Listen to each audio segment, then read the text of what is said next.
I cheated on my wife for over a year while she was drowning in postpartum depression, and now that she's finally herself again and wants another baby, the guilt is eating me alive.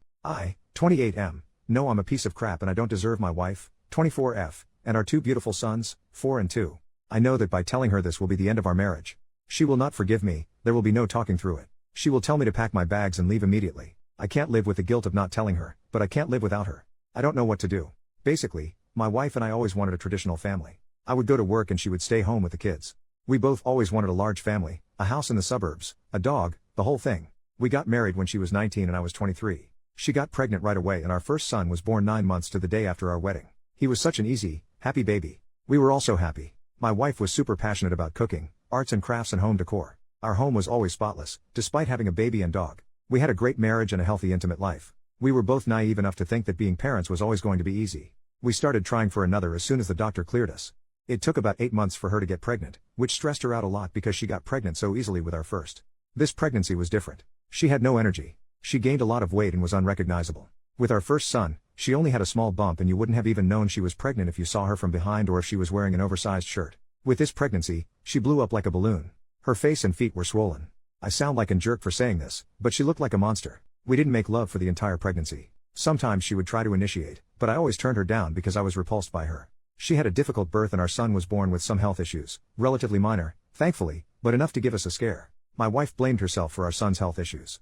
In the heat of the moment I told her that if she had been more active during pregnancy then our son probably would have been fine. She just kept sinking further and further into depression. She stopped brushing her hair and it started to mat. I would come home from work at 5 p.m. to find our older son still in his pajamas. The dirty dishes were piled a mile high in the sink. She stopped showering regularly and she refused to go on a jog to lose the baby weight even though I tried to encourage her by saying I'd cook dinner if she did. Our son's physical needs were being met, but emotionally she was checked out. I started fantasizing about being single and not having a wife or kids.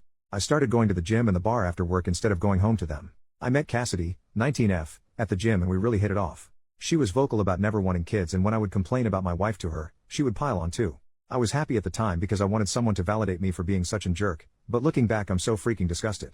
Pretty soon Cassidy and I were dating and I was having a whole separate life behind my wife's back. After a few months, my wife slowly started to return to her old self. She started taking more pride in her appearance and started cooking from scratch again instead of ordering takeout or frozen food. Our home was clean again and our younger son's health issues were improving. I fell in love with her all over again. I started to realize that Cassidy wasn't as exciting and interesting as I thought she was. She was actually quite dull and stupid and had no real opinions or interests outside of partying and TikTok. I started to suspect that she didn't actually like me either and was just flattered by the attention of a married man and I stupidly enabled it by making her feel special and better than my wife. I ended things with her a few months later and she didn't even seem to care. All in all, I was cheating on my wife for just over a year. My wife has recently started asking to try for a third baby and the guilt all just hit me at once. I feel paralyzed. I have nightmares that she finds out from someone else. I've stopped eating and sleeping. I'm starting to get aches and pains from the stress. I don't know what to do. I know I'm a jerk. I know I don't deserve her. But I don't know how to tell her without breaking her. She's amazing and she never deserved this. Relevant comments. Commenter, you are an absolutely abhorrent person. Your wife was so depressed her hair was matted. I want you to think about that for a few minutes. Think about how low and terrible she must have felt to get to that point. Instead of being a kind, compassionate, caring partner and helping her get better, you went out and found someone barely legal to sleep with. I hope she leaves your ass and finds someone who will love her because you do not. You love what she gives you. You love what she does for you. You do not love her. Commenter number 2, did you even try to get her help with the PPD? Good lord. If the guilt is eating you alive, tell her. Everything. All at once. No trickle-truthing. No downplaying or minimizing. Apologize, commit to therapy, offer a post-nup, whatever you think would help her to get through the implosion. Then the ball is in her court, and it's her choice whether to kick you to the curb. Update, 3 days later, I really didn't expect the last post to blow up so much. I'm just going to post an update and then I'll probably delete this account. As per somebody's advice, I took the day off work, dropped our 2 sons off at their grandparents' house and sat my wife down. I came fully clean. I made no excuses, told her I didn't expect forgiveness and that she had every right to say or do whatever she wanted. She didn't respond for a while, but then very softly and quietly told me that she wanted me out of the house the next day and that we were done. She didn't scream or cry or show any emotion. I asked her if she wanted to say anything else and she said no. I told her I was sorry and she said she didn't want to hear it. We sat in silence for what felt like forever while she stared blankly into space.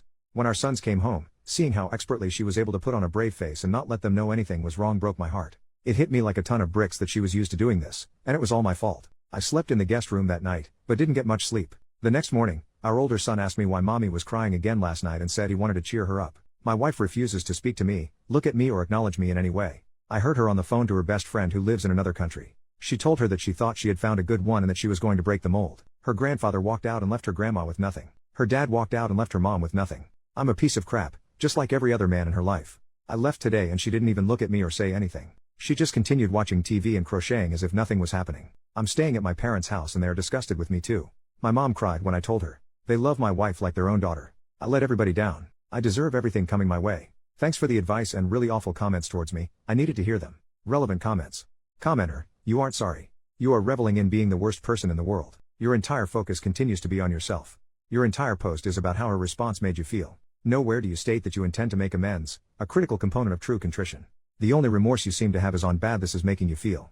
You made the utterly selfish choice of telling your wife to alleviate your guilt, not for her sake. Why weren't you willing to live with the guilt? Because, just like your decision to cheat, you were only thinking about yourself, what you wanted, and what felt good for you. Although your marriage is obviously over, or should be, if you wanted to begin to be a decent person, you'd be focused on how to make amends, how to make the situation easier on your ex-wife, and most importantly, how to ease the transition into a broken home for your children. How good of you to run away to your parents and leave all the hard work for your wife.